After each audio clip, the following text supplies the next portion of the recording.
Oras na para bumangon.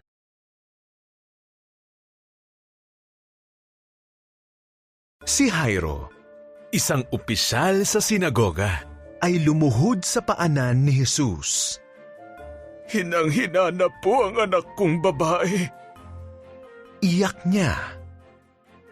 Kung ipapatong niyo ang inyong mga kamay sa kanya, alam kong gagaling siya.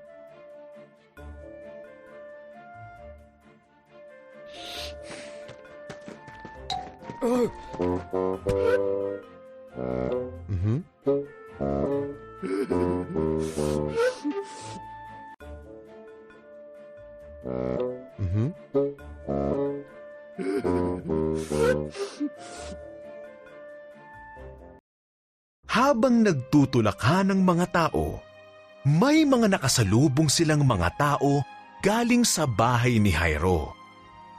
Patay na po ang inyong anak na babae. Sabi nila, "Huwag kang matakot." Sabi ni Jesus, "Maniwala ka at ang iyong anak na babae ay gagaling."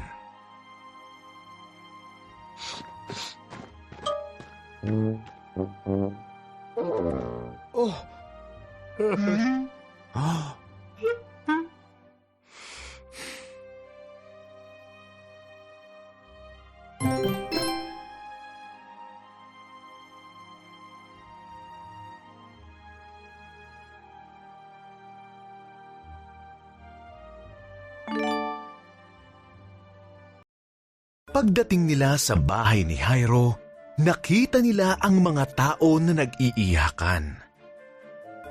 "Bakit kayo umiiyak?" tanong ni Jesus. Hindi patay ang bata. Siya ay natutulog lamang. Pinagtawanan ng mga tao si Jesus.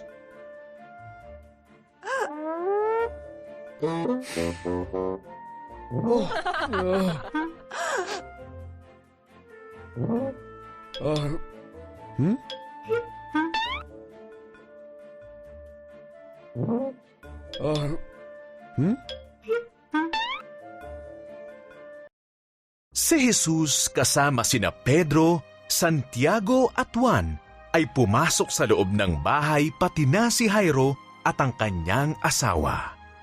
Nakita nila ang batang babae na nakahiga roon.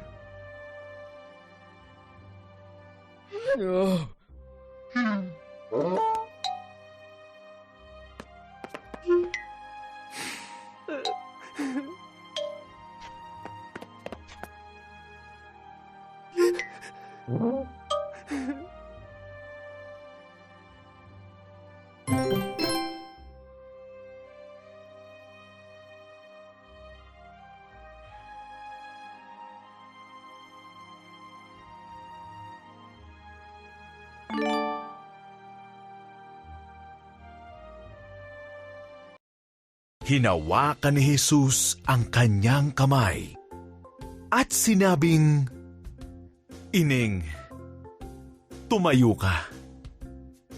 At siya nga ay tumayo at naglakad pa sa buong silid.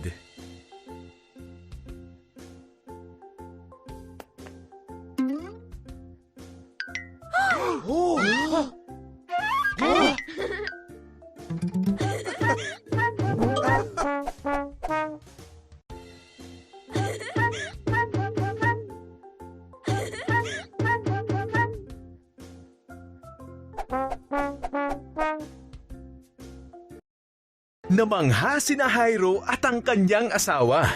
Sinabi ni Jesus sa kanila na huwag ipagsabi kahit kanino kung ano ang ginawa niya. Ngayon, sabi ni Jesus, "Bigyan ninyo siya ng pagkain."